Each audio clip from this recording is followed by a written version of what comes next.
Përshëndetje dhe mirë se gjemë shikues të nderuar edhe me këtë emision të radhës, provita të cilin gjithashtu si edhe në emisionin e javës së kaluar, do të shtjedhojmë temën që ka të bëjmë me dhënien vullnetare të gjakut.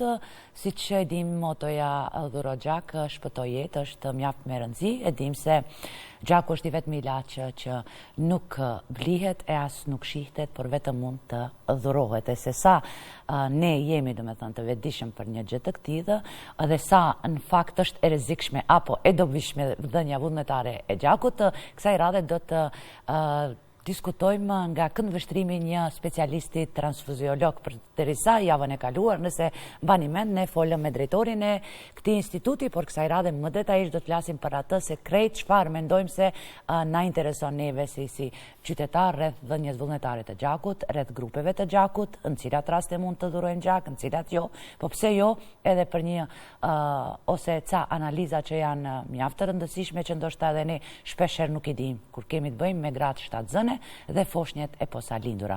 Por për më gjerësisht kuptohet se do fletë vetë mjeku i cili është edhe mysafiri yni dhe juaj sonte, doktor Veton Qiqe, transfuziolog.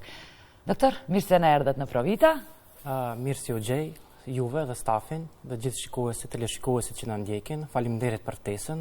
Është kënaqësia imja të jem sot këtu sonte në Provita për diskutuar një temë e cila jo shumë ka hapësirë në mediume, një temë e cila kërkon të sqarohet hollësisht dhe shpresoj që teleshikuesit me bashkëbisedën që të bëjmë së bashku të jenë të kënaqur si kur dhuruesit e gjakut, po ashtu dhe pacientët. Për fillim një krahasim ose një sqarim, doktor, rreth asaj se çfarë është transfuziologjia për dallim nga hematologjia, se shumë kush prej neve si qytetar të rëndom, ndoshta nuk e dim nëse nuk kemi nevojë për t'i vizituar këto.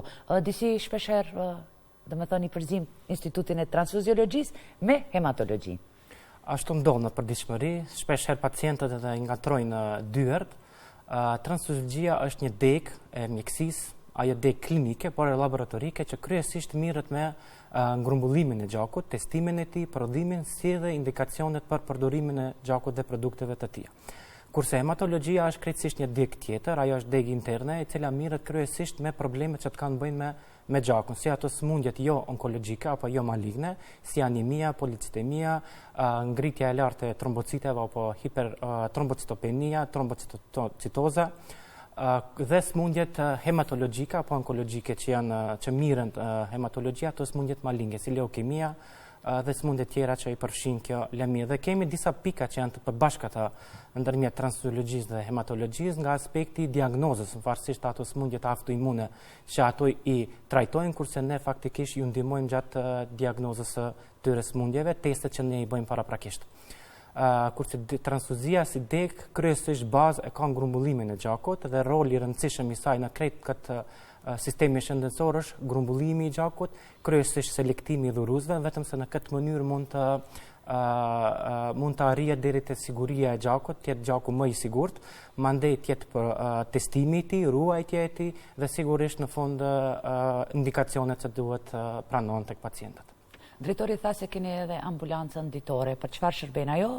Për trajtim të ndonjë sëmundje apo thjesht për diagnostikim, që pastaj ndalemi më detajisht rreth asaj çka mendojmë që të ditë të flasim. Ambulanca ditore është një ambulancë konsultative, kryesisht mirret me problemet e hemostazës apo problemet që janë pjesë klinike, që këtu e kemi pikë të përbashkët faktikisht me hematologjinë dhe kryesisht i kemi probleme që mirren me hemoragjit apo gjakderdhje që ndodhin tek pacientët, sikurse sëmundje të rralla që është hemofilia dhe gjithashtu probleme që mirren me trombozë. Problemet trombozë tek venat e këmbëve apo venat e duarve. Kurse pjesa tjetër e trombozës, e cila është në organe jo specifike e caktuar, mirret pjesa interne. Do të thonë neve na takon vetëm pjesa e trombozave e cila është e thellë te këmbët. Doktor, vendosëm që të trajtojmë edhe këtë emision, këtë temë që ka të bëjë me dhurimin vullnetar të gjakut, sepse nga informacionet që i kem, edhe ju edhe ne, disi sikur qytetarët tanë, sidomos domethënë të palës tonë, pak ngurojmë t'japim vullnetarisht gjak. Të radh janë ata qytetarë, të radh tani, mos themi të radh, po nuk mund të jemi të kënaqur me numrin e tyre, apo jo. Prandaj edhe ju kisha lutur, çfarë është ajo që mendoni se për fillim të emisionit du të theksojmë rreth rëndësisë së dhënies vullnetare të gjakut, sepse të gjithë e dim ne se pacienti nuk duhet të pret gjakun, por gjaku duhet ta pres pacientin, e për të pasur neve gjak çdo herë kur secili prej nesh eventualisht mund të ketë nevojë, ose për momentin ata që ka nevojë, duhet të ketë edhe gjak të siguruar. E gjaku, nuk blihet, por është një lëng, një ilaç që e kemi, si ilaç të vetëm që e prodhojmë vetë organizmi jonë. Ashtu si shtë motoja e institutit tonë është që pacienti mos ta pret gjakun, po gjaku ta pret pacientin, dhe për të arritur në këtë situatë duhet që fillimisht të sigurohet cilësia e gjakut dhe kvaliteti i tij. Dhurimi i gjakut është dhurim akt human, grada më e lartë e humanitetit, por arsye sepse ajo bëhet vullnetare dhe pa pagesë. Kur i përmendi fjalën vullnetare dhe pa pagesë, ajo nënkupton që dhuruesi e bën dhurimin vullnetarisht dhe nuk është i imponuar nga ana tjetër.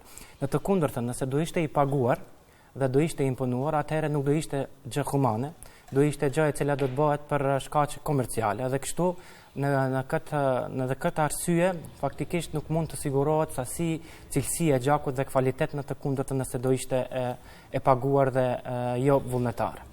Për gjithë ata që fillimisht për cilët deri sot nuk kanë dhuruar gjak, ne kemi një moto atje të hapësira ku pasi të mbaron dhurimi i gjakut janë disa shkrimet, të cilat janë në gjuhën maqedone, po shpresoj që në tarmën të jenë edhe në gjuhën shqipe, dhe është një shkrim shumë i bukur atje ku është edhe motivues, ku thot erdha, shikova dhe dhurova.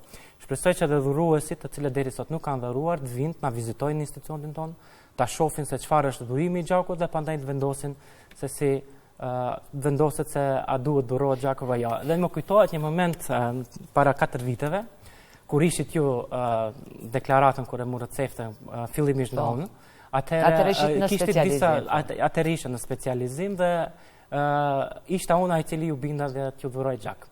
Kjo ishte edhe duhet të tjetë mes neve, po megjithatë, pasi e përmendet, po vazhdojmë. Është e vërtetë se edhe unë jam dhe i takoj asaj kategorie, domethënë të pacientëve që aty për aty kanë fobi, edhe e dini vetë shumë mirë, dhe shpesh herë më kanë kthyer, domethënë mjekët, po ju ishit mjeku i parë që më bindi, edhe ishte domethënë dhënia vullnetare e gjakut e suksesshme. Edhe prapë vendosëm që prapë të vim.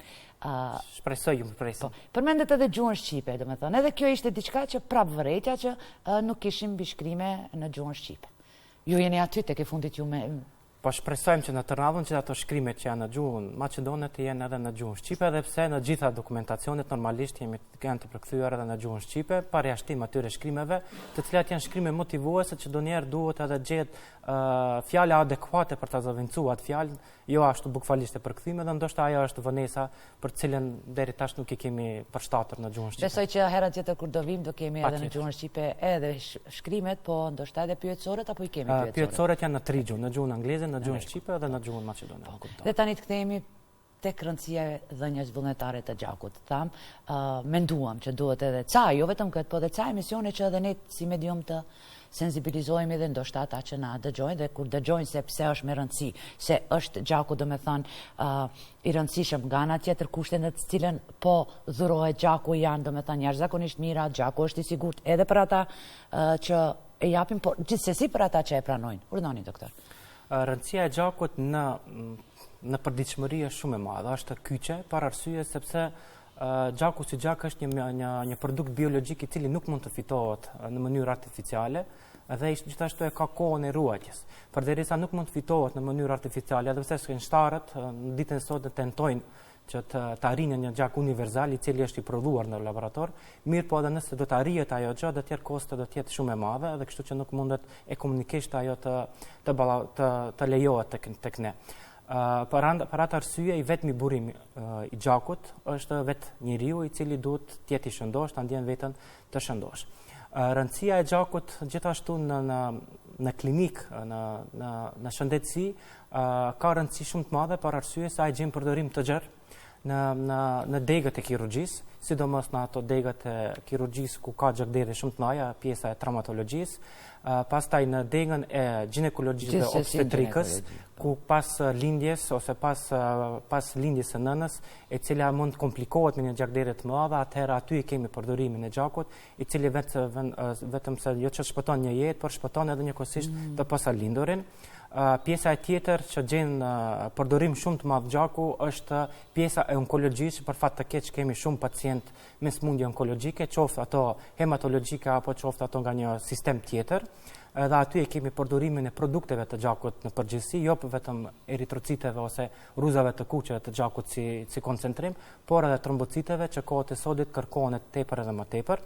Dhe sidomos hargjuesi më i madh i komponenteve të gjakut është klinika e hematologjisë, që për fat të keq ditë më ditë vetëm se ka pacient më të sëmurë dhe sidomos me ato smundje onkologjike. Dhe krejt kjo, ky përdorim, ku gjen përdorim edhe te klinika infektive dhe klinika tjera interne, dhe ky përdorim e bën gjakun të jetë i çmueshëm, të jetë një pikë e cila jo që shpëton jetë, po dhuron jetë. Ajo pikë e cila dhurohet, ajo kesë e cila mblidhet tek prej dhuruesve, faktikisht paraqet një shenjë drite, një shenjë jete tek pacientët, dhe gjithashtu motoja të mos të përsëritet, është që pacienti mos ta pret gjaku ta pret pacientin, dhe shpresoj që gjaku asnjëherë mos vjen te pacienti. Njësia ka një sasi të limituar që mund ta dhuron në brenda ditës një person, apo jo? Është 2.5 mg, nëse s'gaboj, sa ishte? Sasia që dhuron një dhurues është 450 ml. Po thuaj po. Ajo është dikun 8% e volumit të gjakut trupor që e kemi, është dikun parafërsisht tek i rrituri, është dikun mes 5 dhe 6 litrave, dhe dhurimi atij 450 ml kryesisht është i sigurt, dhe ajo paraqet dikun 8% e komplet të volumit të gjakut. Do me thënë, ato njësi që i pam neve që më derisa isha, po jo bashkë me ekipin e Provitës, kishin bëjnë me 2.5 mg. Ato ishin përgatituna, apo jam gabim? Jo, ishin njësimat vogla, mund të ato janë produkte që fitohen prej produktit të plot të gjakut. Fillimisht, dhuruesi, kur hyn në institucionin ton, duhet fillimisht të testohet në disa kushte, plotson disa kushte, dhe pasi që të mbaron dhurimi komplet i gjakut, njësia e cila fitohet quhet njësi e plotë e gjakut. Aty janë të gjitha elementet e gjakut. Mandej kur bëhet përpunimi i gjakut, atëherë fitohen disa produkte, të cilat janë trombocitet, plazma e gjakut, dhe ajo 2.5 që ju e numëroni është fjala për trombocitet që janë të fituar nga një dhurues i gjakut. Domethënë nga dhurimi i plotë i gjakut.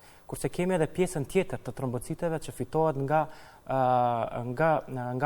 mënyra aferike, faktikisht nga afereza, nga pjesa aferike e cila ne faktikisht e marrim gjakun, e filtrojmë në mënyrë automatike, dhe mandej pjesa e gjakut kthehet, kurse pjesa e cila neve na vëritet këtë rast janë trombocitet, ngrumbullohen në një numër shumë të konsiderueshëm të madh se sa trombocitet që vijnë nga dhurimi i plotë i gjakut. Po thuaj se gjysmë litre duhet të japë një vullnetar. Po. A është shumë kjo, dhe kur zaventsohet, dhe a mund të jetë i dëmshëm për një organizëm dhe një person të shëndosh? Me gjitha ato studimet që janë bërë prej më herët për kërë shfilluar përdoret gjaku si mjet si ilaç shorus, është vërtetuar se ajo sasi e gjakut e cila largohet nga trupi nuk është shenjë akute hemoragjike që organizmi ta njeh, dhe gjithçka është në suazat të normalis, në suazat të fiziologjisë të trupit të njeriut, dhe nuk paraqet kurfar rrezik. Ajo është 450 ml apo 8% komplet volumit të gjakut.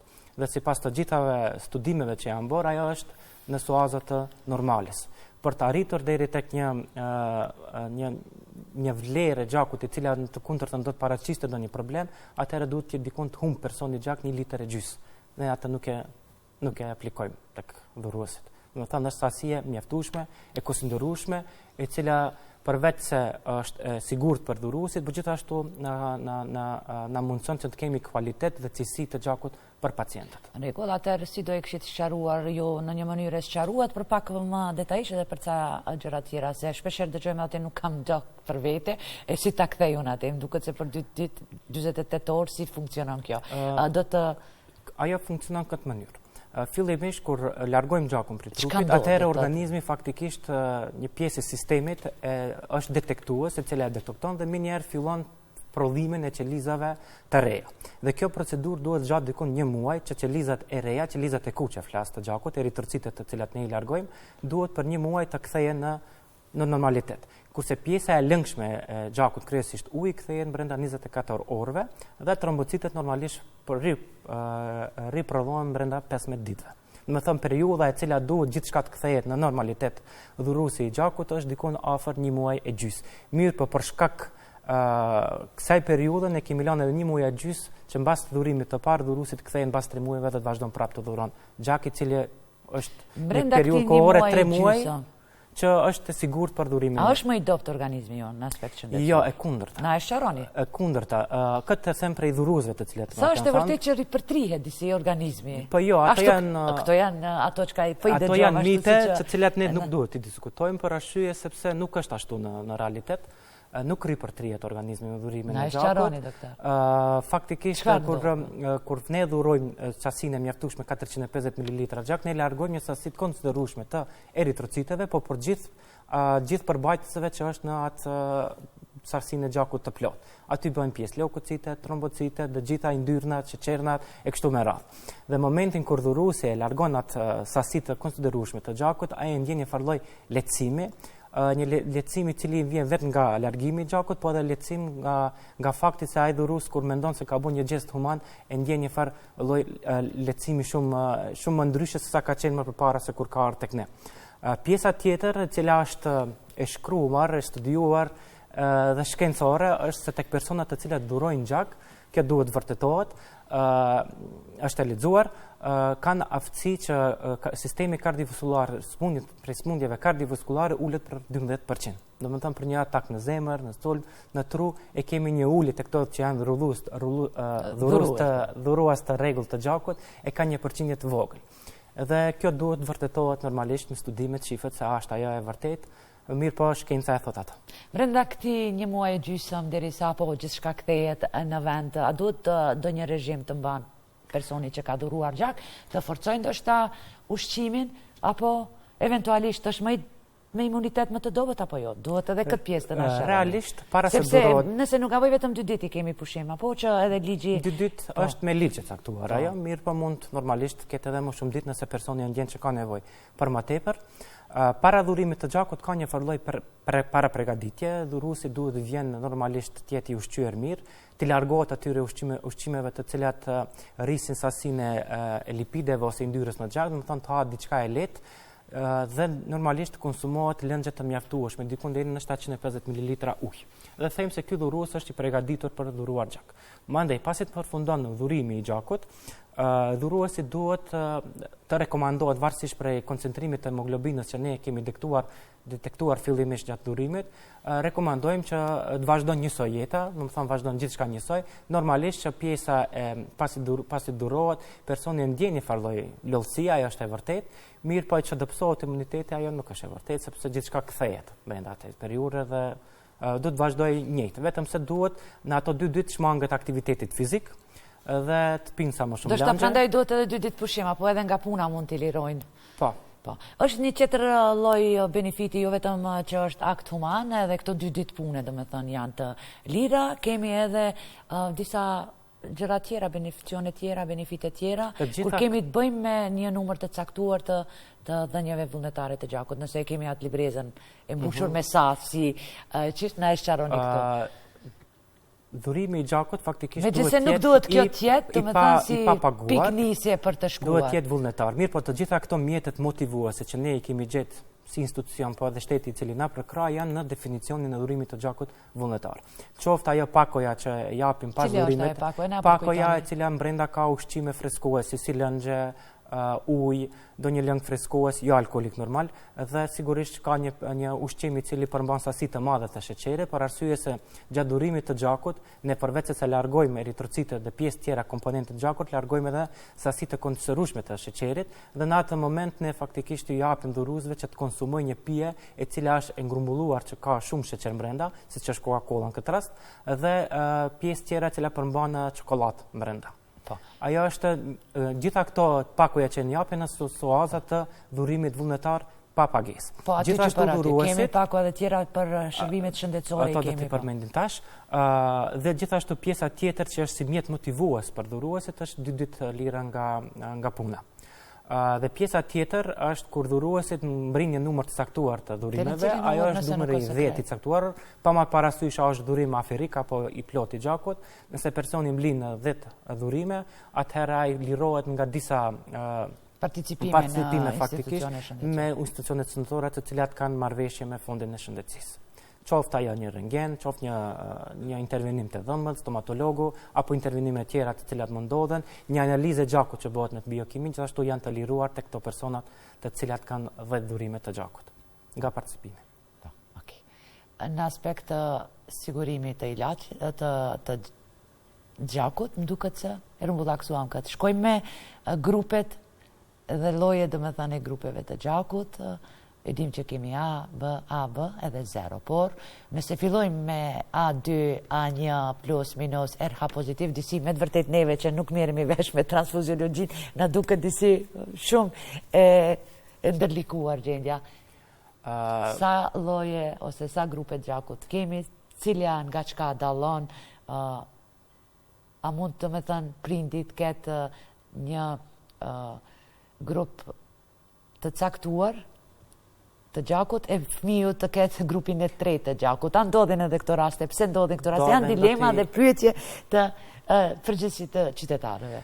Fillimisht, transfuzioni, përveç se mirët në dhurimin e gjakut, e ka edhe si obligim pjesën imunohematologjike, pjesa e cila mirët me testimin e gjakut, kryesisht me testimin e grupeve të gjakut, njëkohësisht me detektimin e antitrupave në plazmën e njeriut dhe mandej edhe me testet para transfuzionit. E tash kur jemi te grupet e gjakut, mund të theksoj se grupi kryesor të gjithë qytetarët e njohur është grupi sistemi AB0 ose APO, thirret ndryshe, dhe sistemi RH.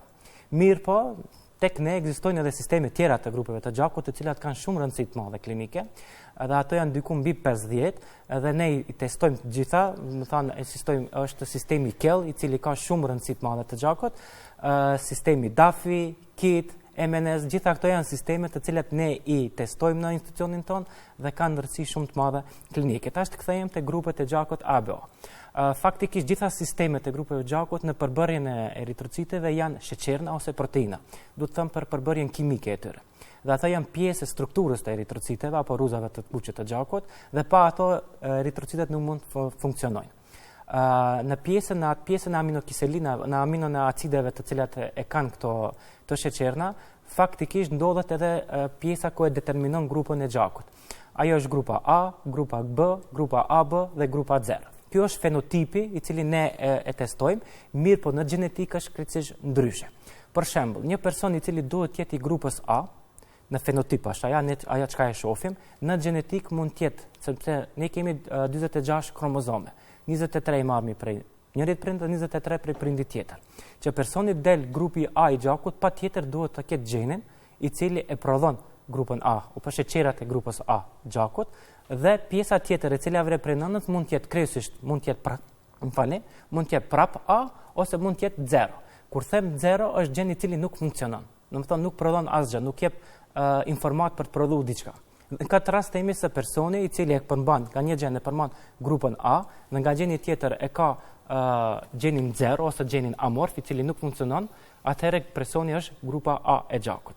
Ta marrim një shembull, nëse një prind është grupi A i gjakut dhe prindi tjetër, nanën kryesisht, është grupa B e gjakut. Logjikisht, sipas fenotipit thuhet që djali ose vajza mund të jetë ose A ose B. Mirë, po në realitet nuk është ashtu. Mund të jetë edhe 0. Pse ndodh kjo kështu? Për shkak të gjeneve. Sepse nëse prindi e ka A gjenin dhe 0 gjenin, kurse nëna e ka B gjenin dhe 0 gjenin, domethënë është heterozigot për grupën B dhe prindi është heterozigot për grupën A. A mund të jetë edhe homozigot, të dy gjenet i kanë të dy grupet, edhe A të një gjen edhe A të tjetri gjen. E në rast kur trashëgohen 50% njërin gjen fëmijë e merr 0 dhe tjetrin gjen nga prindi tjetër e merr 0 dhe del që është 0. Sepse 0 si 0 nuk është gjen jo funksional, nuk prodhon asgjë. Dhe nuk për arsye që nuk prodhon asgjë, struktura mbështjellëse e eritrociteve ngeli pa ndryshuar. Nuk kemi as grupën A, as grupën B dhe kështu e definojmë si grup 0. Kështu domethënë na e sqaruat se mund ndodhë që dy prindër të jenë ta zëm grupi A edhe tjetri A, por ja fëmija mund të ketë grupin B. 50% mund të jetë A dhe 50% mund të jetë 0, jo B. A jo B, jo B. Nuk mundet sepse nuk e ka genin në strukturën e tij gjenetike. Në më thonë është vetëm grupa A dhe grupa A ka tjetër anë. Dhe nuk mund të del B, nuk ka mundësi del B, sepse në gjenë është dy gjeni kemi A. Ka raste për shembull që prindi tjetë A, njëri prind tjetë A dhe tjetri prind tjetë AB. Edhe këtu logjika thotë se trashëgimtarët duhet të jenë A ose B, po mund del edhe 0. Këto janë disa mutacione gjenetike që mund ndodhin te kjo grupa AB dhe kryesisht ta merr gjenin i cili është jo funksional dhe prap personi del 0. Edhe këtu mund dolin edhe disa komplikime tek dhuruesit e gjakut kryesisht, i cilët vinë dhurojnë familjarisht, të tjetë A prindi, nëna B, kurse vajza ju del 0 dhe minjerë vinë këtu reagimet si mundet, si është e mundër. Edhe atëherë ne duhet të sqarojmë, të frimisht të qetësojmë, se nuk është ashtu se si mendojmë, sepse në gjenetik kryesisht ajo që ka bartin në gjenetik, ajo është shprehet në sipërfaqen tonë, në strukturën e eritrociteve. RH pozitiv, RH negativ. Edhe ajo ka të bëjë. Ndoshta për ne si qytetar të rëndomët edhe nuk e kuptoj mirë, unë personalisht nuk mund shumë ti dalloj, por kemi A2 RH pozitiv. Kur bëhet fjalë për RH faktorin, ajo është krejtësisht sistem tjetër. A duhet kjo ta dim ne si qytetar, sepse ne duhet gjithë kemi apo jo kartonin ku na shkruan, domethënë grupi i gjakut, për ta kemi për çdo rast dhe duhet ta dim. Sidomos për temën për çka edhe do flasim pak më vonë, te gratë shtatzane. Ju e dini se besoj se keni folur edhe me ginekolog, ka raste kur gratë shtatzane të cilat nuk kanë marrë leje për vozitjes e patent shofer, kanë shkuar në sallë operacion, në sallë të lindjes, pa grup gjakut dhe ndoshta kur ka kohë, okay, rregull. E bëjnë edhe në çdo spital apo jo? Nuk ndodh që të hyjnë në sallë të lindjes pa grup gjakut, sepse institucioni jo është. Mund ndodh që në rast urgjent shkon të lind dhe nuk kanë kohë edhe del problem. Është problem mandej është në protokollet e gjitha klinikave që para të hyjë në sallë të operacionit, edhe ajo është urgjencë, qoftë edhe urgjencë. Fillimisht dërgohet një mostër e gjakut, testohet grupa e gjakut, edhe pse operacioni ka filluar, mirë po nuk ka operacion që fillon pa e ditur pacienti çfarë grupe e gjakut. Por nuk është më mirë që të dihet. Po, është më mirë që të dihet. Shkojmë domethënë. Dhe duke kisha përmirësuar të një situatë se vetëm institucioni i transfuziologjisë e ka detyrë ligjore ti testoj grupet e gjakut dhe gjitha institucionet tjera që mirën me këtë punë nuk e kanë detyrë, janë domethënë ilegalisht e bëjnë. Dhe duhet patjetër, sepse duhet transfuziologi ai ta konfirmon grupën e gjakut dhe jo çfarë do mjeku. Domethënë transfuziologi e ka për detyrë, me gjitha ato testimet që i bëjmë ne, e ka për detyrë se nuk është vetëm një testim që bëhet për shembull në disa institucione tjera bëhet vetëm në ploç testimi i gjakut, ajo nuk është adekuat, duhet bëhet në disa teknologji të ndryshme që në fund të vërtetojmë se me të vërtetë personi i grupës A gjakut është grupa A e gjakut. Atëherë ja do vi. Patjetër. Do vi edhe do e shohim se këtë që po e thuni atë vetëm të kthehem te sistemi i RH negativ dhe edhe besoj që tani ata që dëgjojnë ndoshta do kalojnë. Edhe do japin të dhurojnë gjakun edhe do e provojnë. Dhe mjekët familjarë i udhëzojnë për testimin e gjakut, qoftë te shoferët, që testohet tek ne, sepse te ne japin përveç se konfirmojnë, gjithashtu japim edhe garanci se ajo është gjaku grupa e gjakut e tij. Të kthehem te sistemi RH. Sistemi RH është dallim nga sistemi ABO, është sistem krejtësisht tjetër, në bazë të strukturës së tij është në bazë të proteinave dhe ajo që ne e thojmë RH pozitiv apo RH negativ është një antigjen i cili quhet D antigjen në strukturën e kësaj grupe dhe njëkohësisht trashëgimia është e njëjtë sikurse te grupet ABO të gjakut. Mirë, po çdo herë kur është jo prezent D-ja, gjithmonë personi është negativ, nuk mund të jetë pozitiv, sikurse kemi pak tek ABO që ishte pak më ndryshe, këtu është gjithmonë. Është prezent, thojmë që është pozitiv, nuk është prezent, thojmë që është negativ dhe e njëjta është edhe në strukturën gjenetike. Po. Kemi dëgjuar dhe përpara, kolegët tuaj kanë sqaruar, po moti ko me të vërtetë edhe ne nuk e kemi trajtuar këtë temë. Është problem në vete, çështja kur një çift bashkëshortor e kanë grupin e njëjtë të gjakut apo çfarë që nuk duhet, domethënë, ta lën anësh pa i bërë analizat, unë nuk e di, po ju la juve të na e sqaronit, mos gavoja, për shembull. si detyret transfuzionit, po gjithsesi është edhe... Se kemi dy lloj grupe, apo si është diçka që duhet patjetër të marrin ca gjilpëra, ca injekcione për të pasur një shtatzani të mirëfillt, po unë nuk do i lejoj vetes të sqaroj më tepër, po ju pyes çfarë duhet dinë një çift bashkëtorë para se të fillojnë të vendosin për që të kenë fëmijë. Jemi institucion i cili përveç si kryen kontrollin e dhurimit të gjakut, më thonë produkteve të gjakut, miremi edhe me testimet të cilat ndodhin te gratë shtatzane. Dhe do të isha apeluar të gjithë ginekologët që mos ta anashkalojnë këtë testim, i cili është shumë i rëndësishëm për gratë shtatzane. Kryesisht në javën e 12 të shtatzanisë, në javën e 18, më thonë këtë periudhë, e testojmë për praninë e antitrupthave në serumin të femnat shtatzane, dhe njëkohësisht e testojmë edhe grupin e gjakut. Nëse eventualisht grupi i gjakut gjatë testimit del që nuk e ka RH faktorin, dhe thëmë që është RH negativ, mandej bëhet një testim i cili quhet testi i kumsit, i cili detekton faktikisht antitrupthat që mund ndodhin te gratë shtatzane, nëse eventualisht prindi ose babai është në grup A pozitiv. Atëherë fëmiu i cili nëna mbartë në barkun e vet mund të jetë A pozitiv ose mund të jetë A negativ. Po nëse është A pozitiv, atëherë ka mundësi gjatë komplikimeve të shtatzanisë apo aborteve të cilat mund ndodhin, po foli për shtatzaninë e parë. Të kalon gjaku i fëmijës, faktikisht i fetusit, në qarkullimin e nënës dhe aty të bëhet sensibilizimi i nënës me gjakun e bebës në këtë rast. Dhe një organizmi i nënës e njeh si të huaj atë gjak dhe krijon faktikisht antitruptha kundër antigjenit D. Dhe momentin kur vjen shtatzania e dytë, dhe në qoftë se gjatë shtatzanisë parë nuk është marrë injekcioni anti-D profilaksa, e cila mirët diku në javën e 28 të shtatzanisë, dhe pas lindjes 48 orë deri në 72 orë duhet mirët injekcioni i dytë, që faktikisht ato antitruptha eventualisht nëse janë kriju në serumin e në plazmën e nënës, që të eliminohen nga ky injekcion.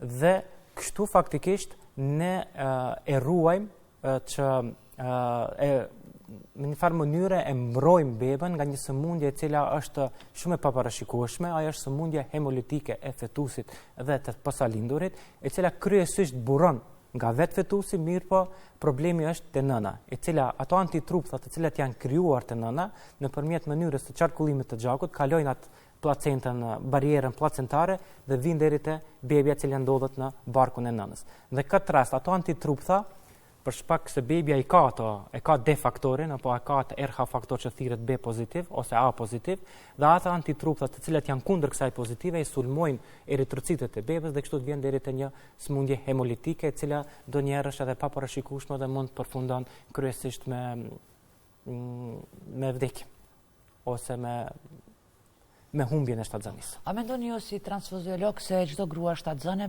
ose një çift duhet t'i bëjë analizat para ta zëm?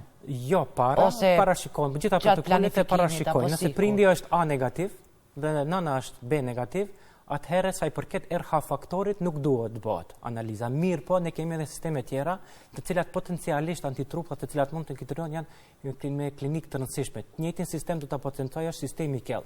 Është një sistem që 92% të popullatës nuk e ka. Mirë po 8% e kanë atë sistem. Dhe nëse eventualisht prindi, baba e ka sistemin kell dhe fëmiu e trashëgon nga prindi, kurse nëna nuk e ka, atëherë aja antitrupt i cili krijohet në barkun e nënës është i paparashikueshëm, bile ndonjëherë edhe shkakton probleme më të mëdha se sa RH faktori. Për atë arsye nuk është me rëndësi nëna është negative apo pozitive, patjetër duhet vihet në Institutin e Transfuziologjisë dhe të bëhen këto teste, të cilat janë shumë të rëndësishme. Për arsye se përveç se bëjmë detektimin, po bëjmë edhe identifikimin. Asnjë institucion në vend nuk e ka këtë laboratori të cilin instituti e ka. Qoftë edhe këto klinikat private, të gjitha i bëjnë këto fazën fillestare të detektimit, mirë po identifikimi është vetëm te laboratoria. Nga përvoja juaj jeni me vite të tëra aty, a mendoni se vim me kohë çiftet e reja kur apo ndoshta ndodhin disa herë? Ndonjëherë 67% rasteve janë në kohë. Pastaj ndoshta si është tani? 67% rasteve janë në kohë, mirë po ka edhe që nuk janë në kohë. Dhe normalisht ne duhet të jemi në kontinuitet me ginekologun të cilin e udhëheq shtatzanin. Po theksoni duhet. A jeni apo nuk jeni? Si mendon? Po tani, keni bashkëpunim apo nuk keni? Kemi bashkëpunim në bashkëpunimi është në momentin kur ne detektojmë që ka ndonjë antitrup në plazmën e nënës apo serumin e nënës. Faktikisht më njëherë alarmojmë ginekologun i cili është udhëheqësi i asaj shtatzanis, alarmojmë që duhet kontrollat ginekologjike dhe obstetrike të bëhen më të shpeshta, jo në 1 muaj, por të bëhen në 2 javë, në 3 javë. Njëkohësisht, kur ne detektojmë dhe bëjmë identifikimin e atij antitrupthi, faktikisht matim edhe koncentrimin e tij.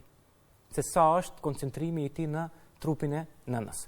Nëse vlerat mbrin disa vlera shumë të mëdha, atëherë alarmërohet që ndoshta duhet edhe përfundon shtatzania edhe para kohë.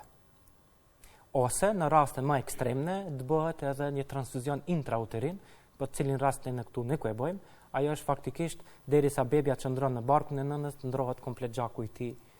Edhe këtu faktikisht vjen në shprehi dhurimi i gjakut se sa është i rëndësishëm në këtë sistem shëndetësor.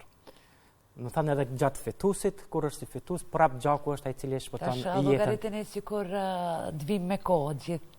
Do me thënë, gjitha këto komplikime, apeloj që periuda që të bëhen këto testime, apeloj që të bëhen këto testime në javën e 12 dhe 18. Dhe atëherë mandej bëhen edhe disa testime tjera që matet sasia antitrupave, në bazë të tyre sasieve ne rekomandojmë përsëri të vjen te ne. Nëse është diku në raport 1/16, themi se është diçka në suazat të normales, vjen mbas 4 javë dhe prap ne testojmë, e vlerësojmë, mbasim atë koncentrimin e këtyre antitrupave dhe nëse ato kanë arritur në vlera enorme, për shembull mbrin diku në 500, atëherë jemi në kontakt me ginekologët që të përcillet situata e fetusit, kryesisht anemia, se sa është anemik bebia në barkun e nënës. Nëse bebia nuk arrim ne të parandalojmë këtë situatë, do të vinë deri te komplikimet ku në mjekësi e quajmë një farë lloj situate hidrops fetalis thirret ajo. Derisa bebia qëndron në barkun e nënës dhe deri nëse vjen në këtë situatë atëherë nuk ka kthim mbrapa më.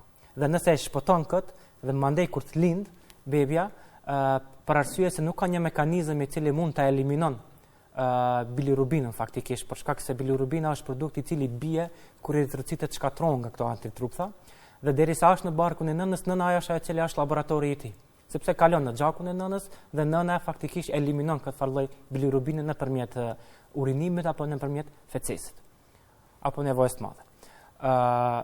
Kurse kur është jashtë barkut të nënës, më nuk e ka këtë mekanizëm, mëlçia si mëlçia e cila e ka për detyrë të eliminon bilirubinën, nuk është shumë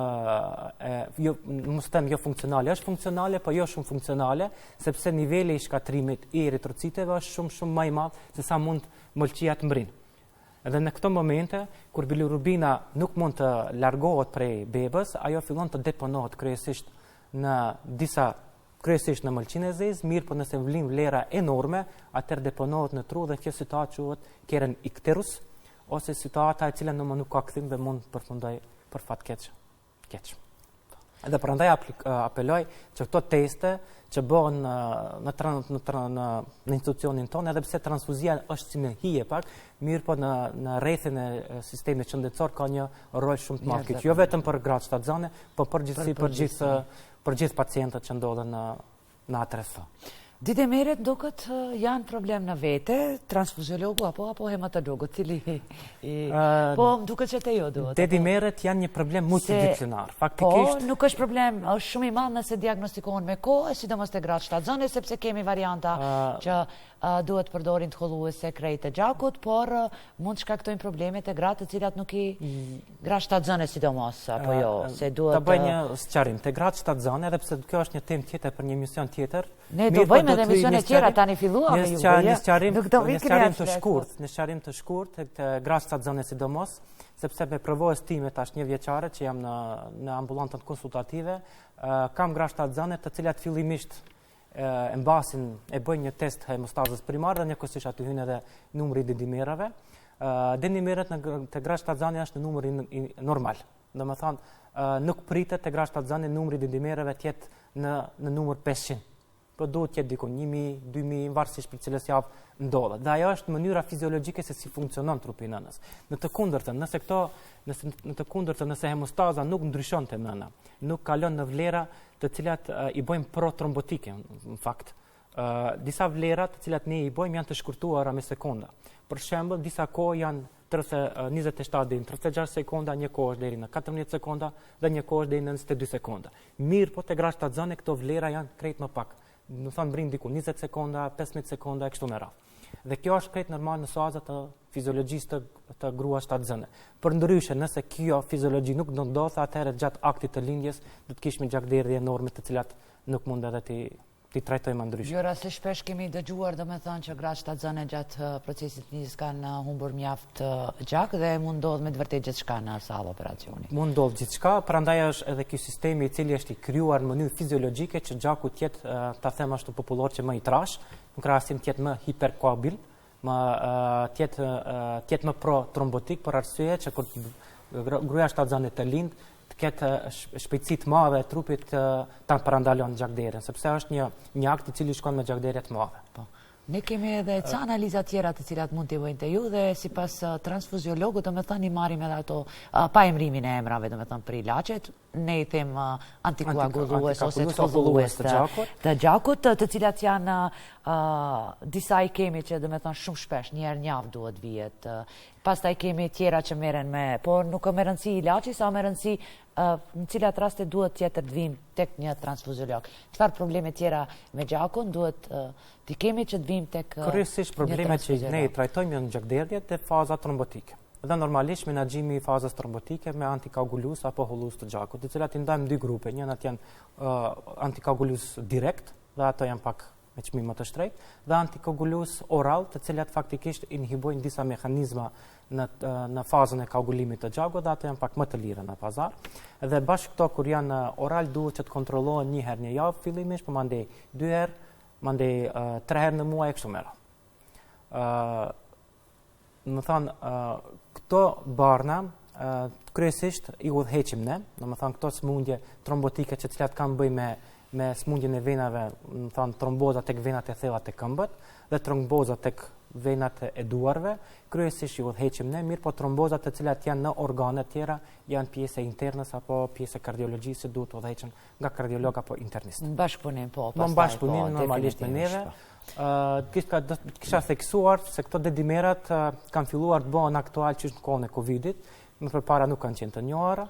Tani janë bërë aktual shumë te gratë shtatzane, më besoni. Te gratë shtatzane, por tek popullata e rëndon, çdo i dyti i bën këto dedimerat dhe mandej vjen në ambulant dhe thotë më kanë rrit dedimerat, e kam gjakun shumë të trash. Kjo është gjuhë popullore. Në realitet nuk duhet të jetë një shqetësim ajo, duhet kërkohet pse ai dedimer është rritur. Ku është problemi? Te gratë shtatzane zakonisht shtypja e lartë e gjakut e shkakton apo çfarë? Jo, te gratë shtatzane ose këto e shkaktojnë sikur te seceka në fillim. Dedimerat janë produkti i fibrinolizës. Fibrinoliza është procesi kur është formuar trombi, duhet ai tromb të coptohet, sepse ndryshe do të pengonte në organizëm. Dhe në momentin kur trombi coptohet, atëherë ato i lirojnë disa produkte që duhet eliminohen prej organizmit. Ato produkte përfshin edhe dedimerat, po ka edhe tjera fragmente që cilat lirohen, po ne i testojmë dedimerat dhe atëherë thëmë që është fillu procesi i fibrinolizës apo coptimit të ati trombi. Dhe te gratë shtatzane duhet ta theksoj se as në një protokoll nuk është e vendosur që të bëhet hemostaza primare, po edhe të vlerësohet numri i dedimerave.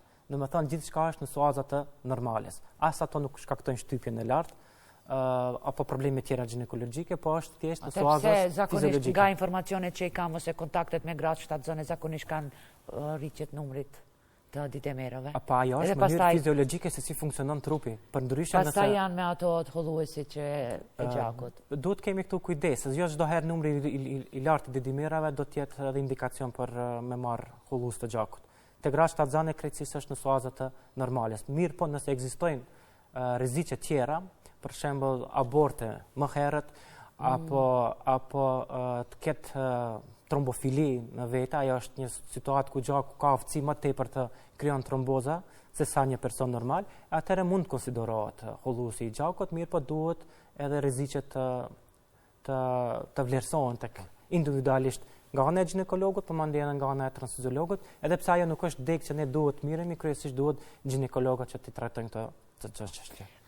Kësaj radhe vendosëm bashkërisht që më tepër t'ju lë juve të vendosni për atë se çfarë krejt do flisni, sepse ju jeni aty për ditë dhe ju keni parë ca, domethënë, ndoshta mos them lëshime nga ana e qytetarëve, apo ndoshta dilema, dhe e dini shumë më mirë se gjithë ne, dhe me thënë, çka është problemi më kryesor tek popullata jonë, kur kemi të bëjmë, jo me smundjet e gjakut, atë shumë sa që kemi të bëjmë, dhe me thënë, me rëndësinë e dhënies vullnetare të gjakut.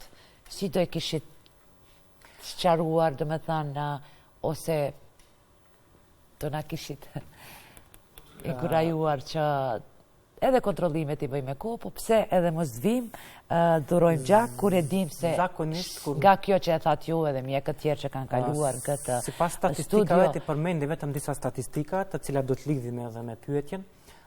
Statistikat të cilat në bazë ditore ne i kemi, ne harxojmë gjak dikun në nivel republikan është dikun deri në 300 njësi gjaku. Këtu përfshin edhe eritrocitet, edhe trombocitet, po edhe produkte tjera në nivel republikan. Dhe ky numër flet shumë se sa është i rëndësishëm që të dhurohet. Edhe sa kemi nevojë. Edhe sa kemi, dhe sa kanë nevojë pacientët për gjakun. Sepse kur dhurohet gjak, thash edhe në fillim, nuk është që e dhuron një lëng, po e dhuron faktikisht një dritë, një shpresë dhe një jetë te një nënë, te një fëmijë apo tek një i rritur i cili sapo ka pësu aksident dhe ka nevojë për gjak. Të gjithë ata të cilët ngurojnë dhe kanë paragjykime të ndryshme, qoftë ato kamaje ndryshme, qoftë ato edhe fetare, ju them se gjaku është i sigurt, dhurimi i gjakut është i sigurt, nuk paraqet kurrë lloj rreziku për shëndetin e dhuruesve dhe i mirpres që të vinë të na shohin njerëz se çka punon dhe mandej të vendosen që të bëhet dhurimi. Duke i parasysh këto numra që i kemi, duke i parë parasysh të gjitha këto smundje që neve na rrethekojnë dhe faktikisht numri i ngritur i pacientëve, në vit para 2 viteve kemi mbledh diku afër njësi 55.000 njësi gjaku. Mirë po, këtë vitit në fundit, sipas statistikave, i kemi 60.000 njësi gjaku. Mirë po, e keqja e punës, e krejt kësaj pune që kemi bërë, është se është rritën numri i konsumimit i cili ka kaluar mbi 62.000 njësi.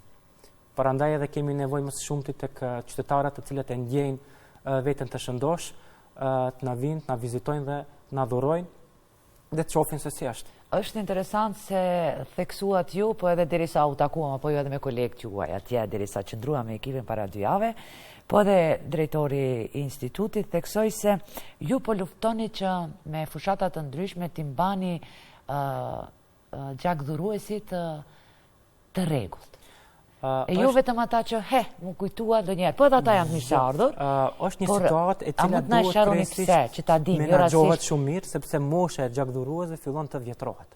Domethënë fillon mosha e tyre fillon të vihet tek momenti ku ata nuk mund të dhurojnë gjak. Mosha maksimale është 65 vite, edhe pse në ligje ka këtu lëshime në bazë të kushteve tjera. Ose gjendjet jashtëzakonshme mund të kyçen edhe këto mirë, po gjithsesi duhet që të vlerësohet shëndeti i tyre.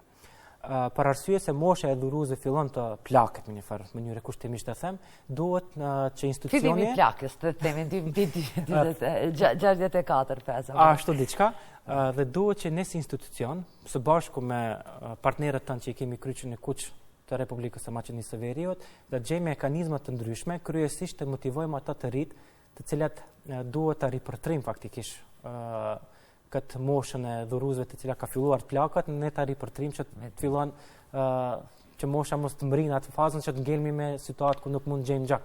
Por arsye duhet gjetë mekanizma ndryshme, mjete motivuese që të motivon dhuruesit e shkollave të mesme përgjithësi dhe studentëve, po jo vetëm të dhurojnë një herë, por edhe të mbajnë andej. Ajo është pak problematika. Duket se keni problem.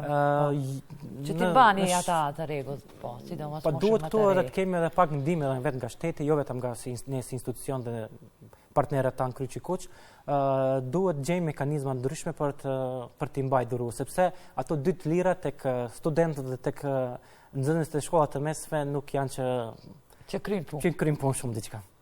Por ato duhet gjetë mekanizma tjetër, diçka që ndoshta më herët ka qenë këto 2 lira që kanë qenë motiv për dhuru gjak, mirë po nuk mund të them që nuk janë, por nuk është një metodë adekuate për t'i tërhequr. Po vizita në institucionet publike, po pse jo edhe ato private me akcione të ndryshme? Po mundet mendohet edhe drejtim kemi bërë edhe bile kemi bërë edhe gara ndërmjet universiteteve të ndryshme, kemi gjetë një farë mekanizme dhe ajo ka qenë me sukses, nduket se ka qenë para 2 vite, një garë e cila nduket se është fituar nga Universiteti i Informatikës.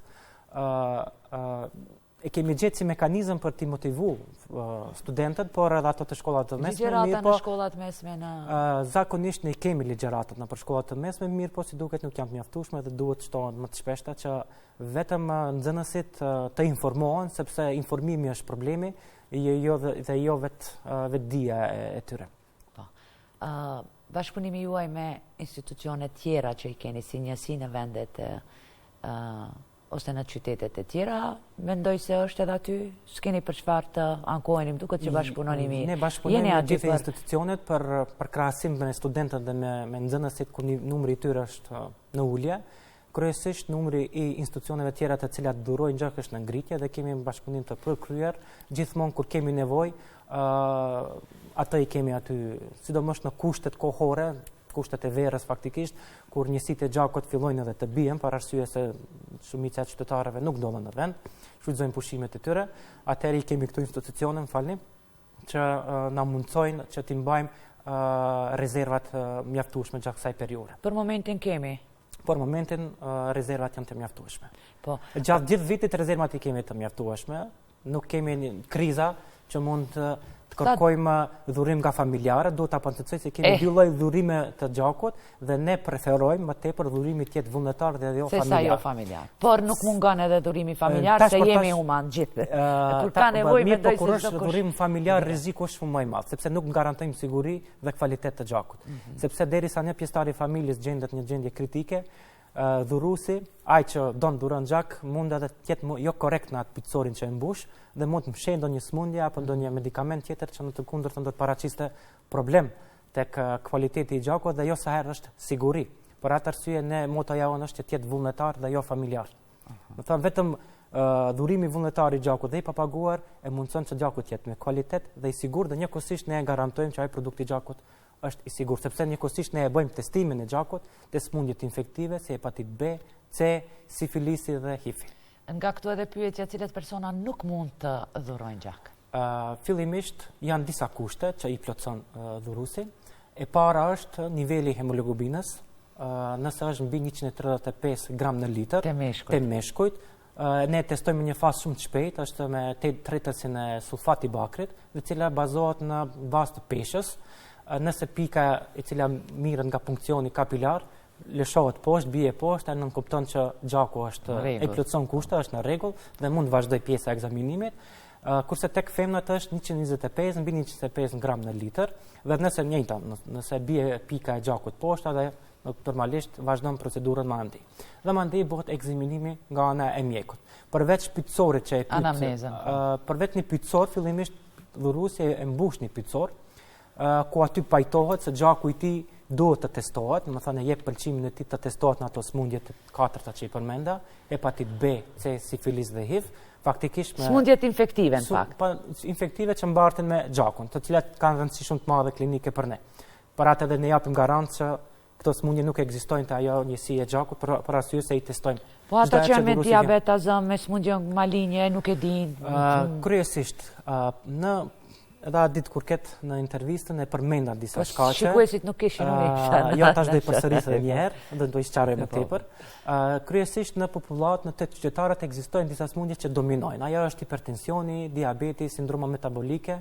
Këto smundje kryesisht, smundjet e gjandrës tiroidike, gjithashtu janë të shpeshta tek qytetarët dhe këto smundje kryesisht nuk paraqisin problem për dhurimin e gjakut. Mirë, po ka disa momente, për shembull, vjen dhuruesi i gjakut, kryesisht në moshë 30 vjeçare, nuk ka hipertension, mirë po në momentin e ekzaminimit ne e vlerësojmë që shtypja e gjakut është shumë e lartë.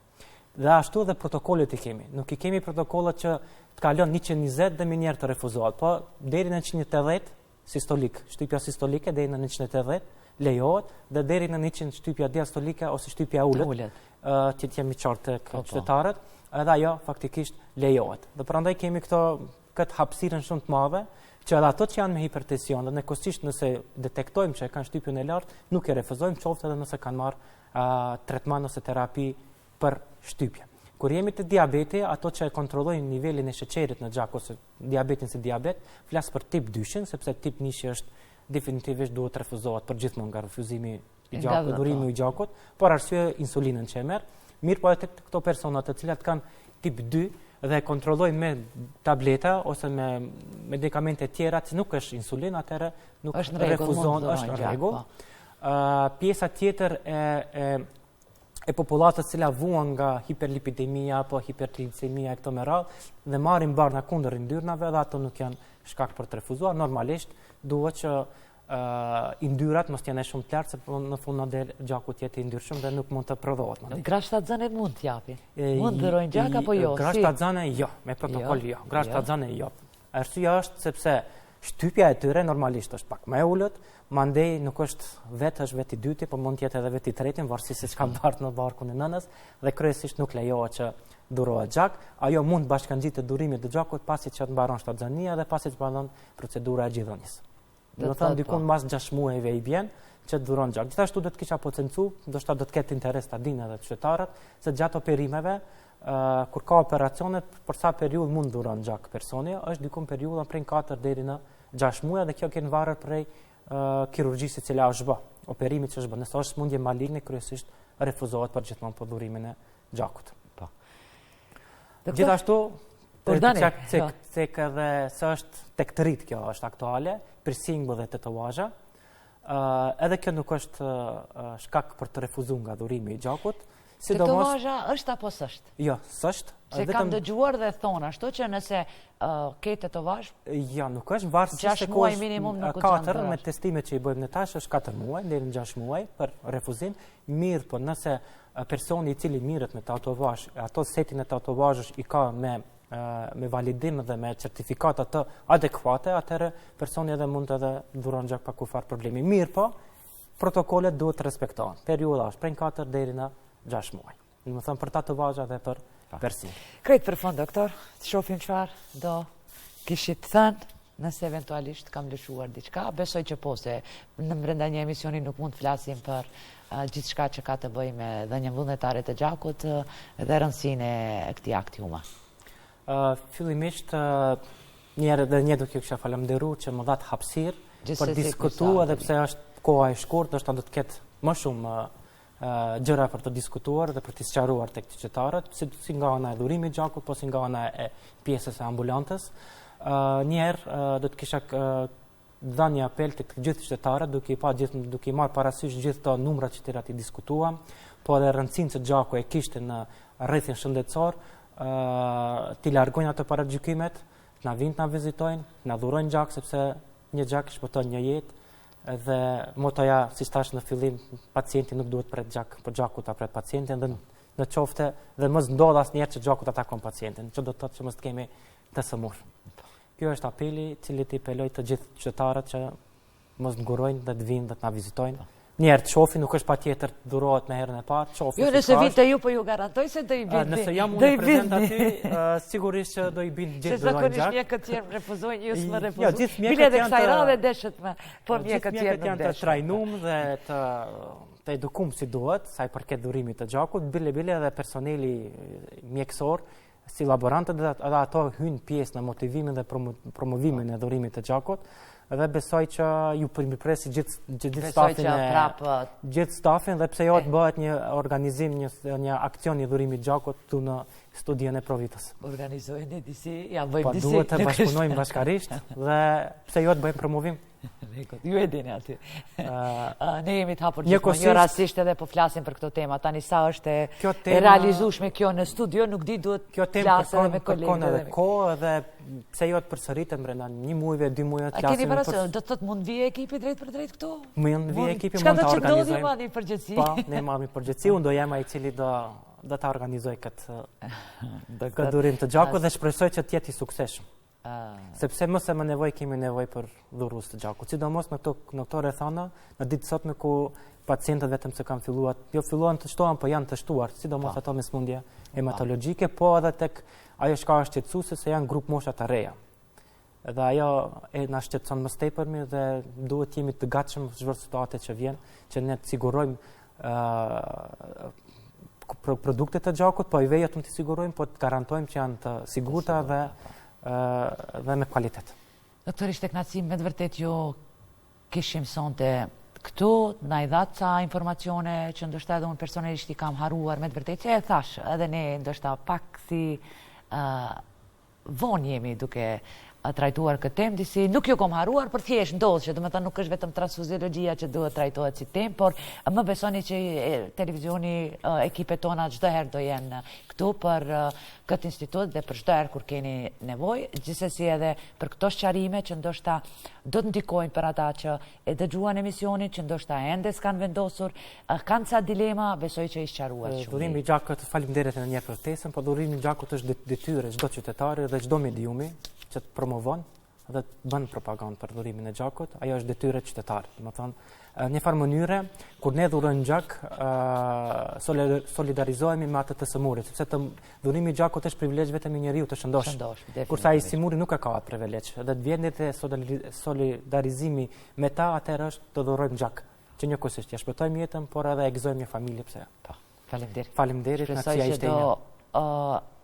Zbatojnë këto rekomandime dhe këto këshilla sugjerime gjithë ata që na dëgjuan sot. Faleminderit. Normal, faleminderimi shkon edhe në adresë të juaj shikues të nderuar që edhe sonte ishit me ne, besoj që patë çfarë të dëgjoni. Unë për sonte ju përshëndes, shifemi të anën ardhshme. Deri atëherë mirëmbëjtje shikues të nderuar.